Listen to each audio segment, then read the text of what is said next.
El conflicto entre Taiwán y China es posiblemente el conflicto más peligroso del mundo. A día de hoy la tensión en la zona es máxima y ambos contendientes están dispuestos a todo para alcanzar sus objetivos. El estallido de un conflicto militar entre ambas naciones podría ser devastador para la humanidad, ya que Taiwán ha estado históricamente amparada por Estados Unidos. Sin embargo, el crecimiento estelar de China y su flamante poderío militar ha provocado que el conflicto esté más vivo que nunca y pueda desembocar en una hipotética tercera guerra mundial. Pero ¿de dónde viene todo este entuerto? ¿Por qué China quiere tomar el control de Taiwán cueste lo que cueste? ¿Qué intereses hay detrás de este conflicto? ¿Está el mundo al borde de la guerra? Pues ponte cómodo que ahora mismo te lo explico. Venga, pues nos vamos a 1912, hace más de 100 años. Es entonces cuando los chinos se hartan de la dinastía Qing, ya que los pesados llevaban 300 años en el poder, y llevan a cabo la revolución de Xinhai. La revolución enarbolaba como estandartes el republicanismo, la modernización del país, la unidad nacional y el nacionalismo.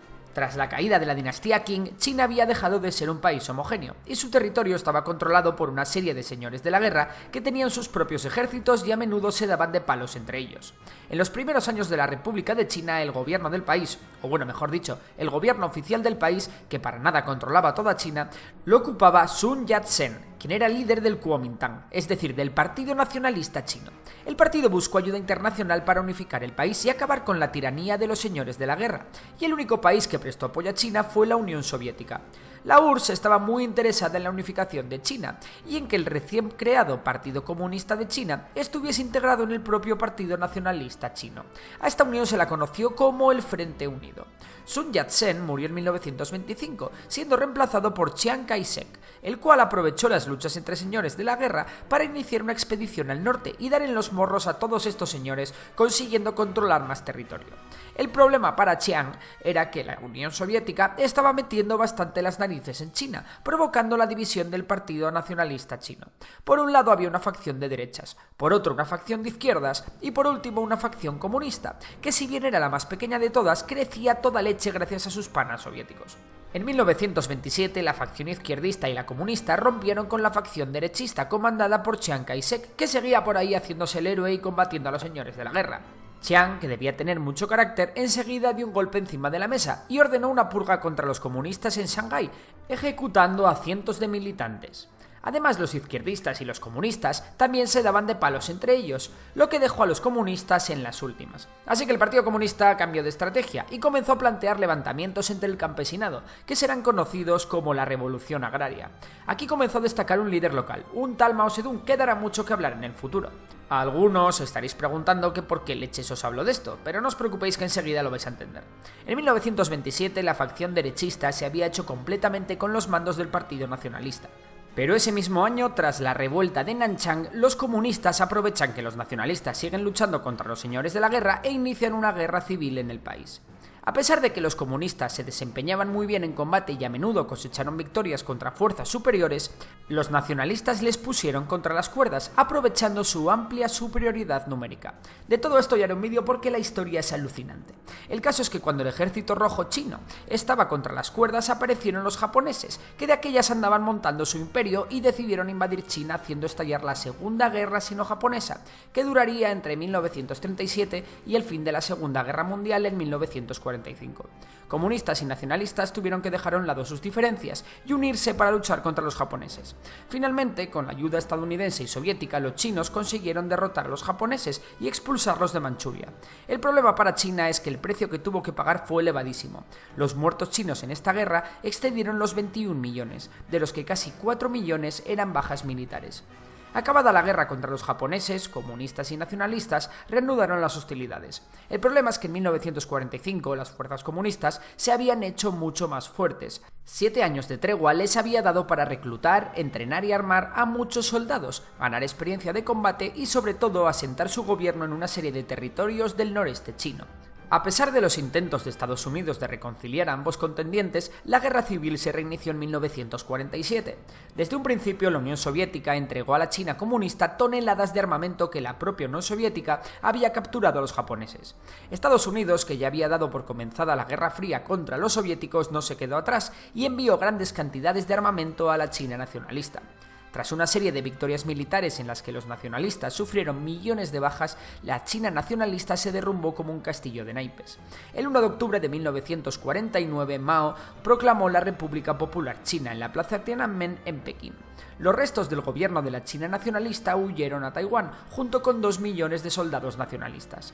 Todo parecía indicar que la China comunista acabaría desembarcando en Taiwán y tomándola. Sin embargo, esta vez el teatro internacional iba a favorecer a los nacionalistas. En Corea acababa de estallar la Guerra de Corea, en la que Corea del Norte, es decir, la Corea comunista, amenazaba con conquistar a sus vecinos capitalistas del sur.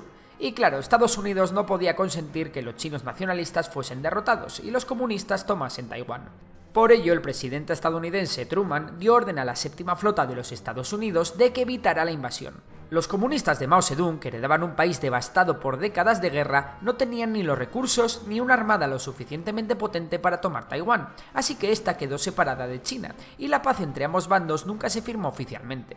La guerra civil china había costado cerca de 13 millones de muertos entre civiles y militares, que se sumaban a los ya mencionados 21 millones que dejó la guerra sino-japonesa. Pero, ¿y en qué estatus quedó la situación? Pues en 1949 había 2 Chinas, la China continental, en manos de los comunistas, que se llamaba la República Popular China, y la República de China, de corte capitalista y que solo controlaba Taiwán. Al principio el apoyo diplomático a la República China, era muy decidido. Y de hecho representaban a toda China en la ONU. Pero claro, la ONU decidió que la broma ya estaba bien y en 1971 cambiaron a los taiwaneses por los chinos comunistas. Sí, tal cual lo escucháis, durante 21 años para la ONU la China oficial era el gobierno de Taiwán. De locos. Sin embargo, a pesar de que Taiwán perdió su condición de Estado soberano, muchos países capitalistas, con Estados Unidos a la cabeza, continuaron teniendo relaciones diplomáticas con Taiwán, haciéndoles incluso millonarias ventas de armamento para que estos se pudieran defender de cualquier intento de invasión china. En 1992 se produjo una reunión entre representantes semioficiales de ambos países en el que se llegó a una especie de acuerdo que se conocerá como la política de una sola China. Es decir, tanto para el gobierno de Taipei como para el gobierno de Pekín, solo hay una China, y en ella se incluye también a Taiwán. El problema es que ambos gobiernos se veían legitimados para ser los gobernantes de esa China. La situación en Taiwán también cambió. El Partido Nacionalista dejó de ser el único partido, y en 1996 se llevaron a cabo las primeras elecciones democráticas en el país, que oficialmente se sigue llamando la República de China. En las primeras, el Kuomintang, es decir, el Partido Nacionalista Chino, mantuvo el poder, pero en las elecciones del 2000 el Partido Nacionalista perdió y ganó el Partido Progresista Democrático. ¿Por qué? Bueno, el problema para el Partido Nacionalista es que con el paso del tiempo la población había comenzado a dejar de considerarse china para considerarse directamente taiwanesa. Por ello, el nuevo gobierno de Taiwán, en manos del Partido Progresista Democrático, ya no habla de su derecho legítimo sobre China y de la política de una sola China, sino de la independencia de Taiwán. Y es que según las encuestas, tan solo un 4,7% de los 24 millones de residentes de Taiwán es partidario de una integración con China. Un 50,3% está a favor de mantener el status quo tal y como está, y un 38,9% es partidario de la independencia. La idea de un Taiwán independiente aterra al gobierno de Pekín, y el propio líder de la República Popular de China, el todopoderoso Xi Jinping, ha prometido la futura unificación entre la China continental y Taiwán, y ha amenazado con una intervención militar si Taiwán prosigue por el camino de la independencia. De hecho, la deriva independentista del gobierno de Taiwán ha provocado una escalada de tensión entre ambos gobiernos, y la zona está que arde con los aviones de guerra chinos sobrevolando cada vez más frecuentemente las oficiosas aguas taiwanesas. También la presión diplomática de Pekín hacia otros países es máxima, ya que para cualquier país reconocer oficialmente a Taiwán puede conllevar la ruptura de relaciones diplomáticas y comerciales con Pekín. Esto ha provocado que tan solo 15 países de todo el mundo reconozcan oficialmente a Taiwán. No obstante, vamos al turrón. ¿Realmente hay posibilidad del estallido de un conflicto armado? Pues China se está tomando muy en serio la hipotética invasión militar de Taiwán y se está construyendo unas pedazos de fuerzas armadas de flipar, pero sobre todo una armada ultrapotente que ya es sin duda alguna la segunda más poderosa del mundo.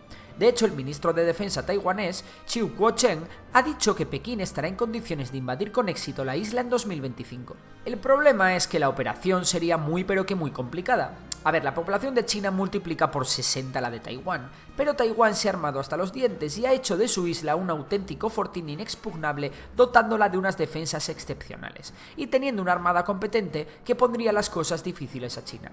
Todo esto unido a que el estrecho de Taiwán tiene una longitud de 130 kilómetros en su punto más cercano, haría que la operación de conquista de Taiwán por parte del ejército chino fuese posible, pero con un coste de vidas altísimo. Además, Taiwán cuenta con un padrino tremendo. Hablamos, como no, de los Estados Unidos de América. Para el tío Sam, Taiwán es un aliado estratégico que no tiene precio. El general Douglas MacArthur describió la isla como un portaaviones insumergible que se interpone en el acceso de la flota china al Pacífico. Es decir, Taiwán es una base de valor incalculable en caso de conflicto armado entre Estados Unidos y China. Y recordemos que el principal rival de Estados Unidos a nivel mundial hace mucho tiempo que no es Rusia, sino China. Además de todo esto, Taiwán también es estratégico en lo que respecta a la economía de todo el mundo, ya que en esta pequeña isla se concentra algo más del 60% de la producción mundial de semiconductores, es decir, de microchips, un producto muy escaso del cual depende la producción de casi cualquier aparato electrónico que utilicemos. Puede parecer una tontería, pero la producción de microchips es sumamente compleja y montar fábricas en otros países como las existentes en Taiwán no solo es tremendamente caro, sino que además es súper complejo, tanto que replicarlas en cualquier otra parte del mundo puede llevar muchos años. Cualquier problema militar en Taiwán que interrumpa la producción de microchips puede acarrear una crisis económica sin precedentes a nivel mundial. Por ello, y a modo de conclusión, creo que el estallido de una guerra entre China y Taiwán es improbable, ya que el precio a pagar por ambos bandos es demasiado alto, y como no, el riesgo de una guerra nuclear total entre Estados Unidos y China también está ahí. Por ello, ni la independencia de Taiwán ni la anexión de la isla por parte de China parecen una gran idea. Lo normal es que, pese al ruido de sables y las escaladas de tensión mostradas últimamente, el status quo actual permanezca en la región.